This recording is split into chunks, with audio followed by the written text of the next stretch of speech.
A lot of trees down. They had even stronger winds than we did here. So just kind of keep that in the back of your mind. So here we are looking at radar tonight.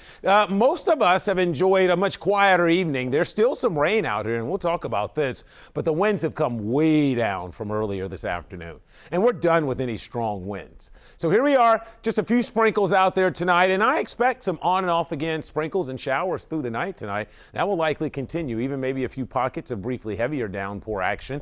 But again, not a lot out there overall. Most of us 1 to 2 inches of rain, depending on your location.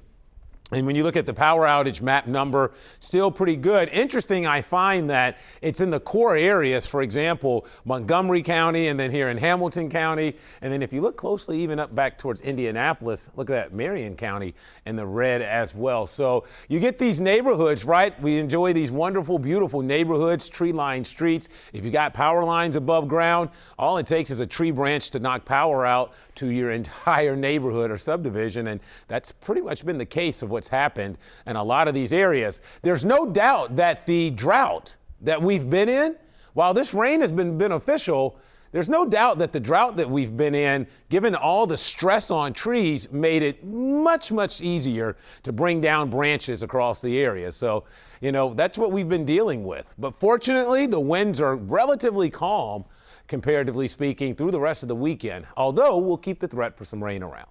Here's Futurecast. You can see, again, off and on showers through the night. Your Saturday looks pretty wet still. I suspect mostly light to moderate rain throughout the day tomorrow, just kind of a yucky one overall. As you see, that continues a good part of the afternoon. So we're not exactly drying out yet. And in fact, we could pick up as much as maybe another inch of rainfall for some folks. It's 69 currently here in Cincinnati. Here's a look at your 12-hour forecast. You can see we'll keep the threat for sprinkles and showers pretty much through the rest of your night. So 68 tonight. The winds have already relaxed with showers continuing. Tomorrow, more showers, gloomy, 69 for your afternoon high. Here's a look at your day planner. Temperatures won't budge much between tonight and tomorrow, given the anticipation of clouds and on and off periods of rain. Here's your 7-day forecast. So we'll leave Saturday as a weather impact day, but then Sunday, Monday, Tuesday, we are going to start to dry things out and get some sunshine back in here. Chris, looks like we're going to resume our dry weather pattern as we get into next week.